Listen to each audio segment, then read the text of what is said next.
5124 वर्षों के पश्चात महाभारत कुछ लोगों के लिए इतिहास है, कुछ लोगों के लिए प्रेरणा, तो वहीं कुछ लोग इसे काल्पनिक भी कहते हैं। पर क्या आपको पता है कि आप में से कुछ भाग्यशाली भक्त कलयुग के महाभारत को ना ही अपने नेत्रों से देखेंगे बल्कि लड़ेंगे भी। 600 वर्ष पुराने पंच सखाओं की रचना भविष्य मालिका का वो महागुप्त रहस्य जिसको केवल गिनती भर लोग ही समझ पाएंगे। थर्ड वर्ल्ड वॉर अर्थ तृतीय विश्व युद्ध में शत्रु सबसे पहले चौद्वार नामक स्थान पर आक्रमण करेंगे, परंतु जब चीन 13 इस्लामिक देशों के साथ भारत पर आक्रमण कर ओडिशा के प्रसिद्ध सूर्य मंदिर कोणार्क के निकट चंद्रभागा समुद्र तट पर पहुंचेगा, तब कलयुग के महाभारत का आरंभ करेंगे।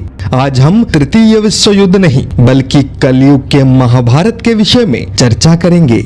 आपको यह समझना पड़ेगा कि ये भविष्य की महागुप्त बातें हैं जिनका दुरुपयोग हो सकता है। इसी कारण मैं हर बात को सांकेतिक भाषा में कहता हूँ। यदि आपका मन सरल है, आप में भक्ति है, तो आप उनको अवश्य समझ पाएंगे। बाकी तर्क वितर्क करने वाले इस गहरे समुद्र में हाथ पैर मारते रह जाएंगे, किनारा कभी न मिलेगा। ध्यान दीजिएगा, इस युद्ध के समय कल्कि अवतार ओडिशा को एक चक्रव्यूह के रूप में प्रयोग करेंगे। अब समझने वाले समझ गए होंगे। भविष्य मालिका के अनुसार इस महायुद्ध में कल्कि एवं उनकी सेना को मल्टीपल फ्रंट्स पर लड़ना पड़ेगा, क्योंकि शत्रु एक नहीं अनेकों होंगे। यह महायुद्ध ओडिशा के अनेकों अंचलों में लड़ा जाएगा एवं द्वापर युग के अनेकों योद्धा इसमें शामिल होंगे। एक युद्ध होगा जोबरा से लेकर जटनी तक, एक युद्ध होगा बाराबाटी में, एक युद्ध होगा गोहिरा टिकिरी में, एक युद्ध होगा संबलपुर में, एक युद्ध होगा जगन्नाथ धाम में, एक युद्ध होगा छतिया धाम में। ऐसे अनेकों अंचलों में यह महायुद्ध लड़ा जाएगा। इस महायुद्ध में कल्कि एवं उनकी सेना दिव्य अस्त्रों का प्रयोग करेंगे, जिसके कारण बहुत बड़े मात्रा में विनाश भी होगा। अब प्रश्न है, इस कल्कि सेना में कौन कौन होंगे?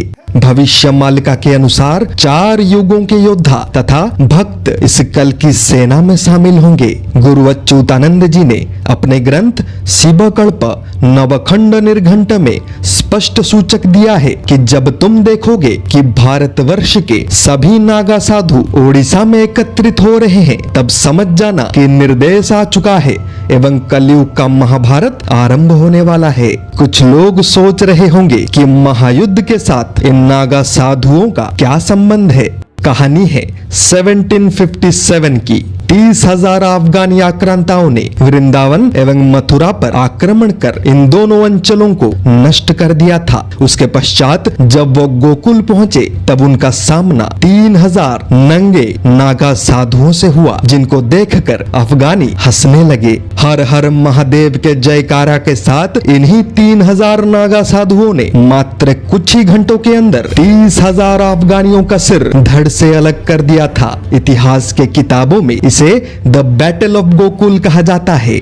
नागा साधुओं का संप्रदाय आदि शंकराचार्य जी के द्वारा स्थापित किया गया था, सनातन के मठ मंदिरों की रक्षा करने हेतु, एवं वर्तमान कल्कि सेना का एक मुख्य भाग नागा साधु ही पूर्ण करेंगे। कल्कि सेना में शामिल योद्धागण तथा भक्त विश्व के कोने कोने में फैले हैं। कोई यूएसए में, कोई इंग्लैंड में, कोई जापान में, कोई जर्मनी में, परंतु सही समय पर सही स्थान पर अपने आप सब के सब एकत्रित हो जाएंगे। कलयुग का महाभारत उसी समय आरंभ होगा जब मीन राशि में शनि होंगे। दोबारा कहता हूँ, तृतीय विश्व युद्ध अलग है, कलयुग का महाभारत अलग है। कृपया दोनों को एक न समझे। आप भी इस परिवार का हिस्सा बने, सब्सक्राइब एवं फॉलो करें। जय जगन्नाथ, जय पंचसखा, जय हिंद।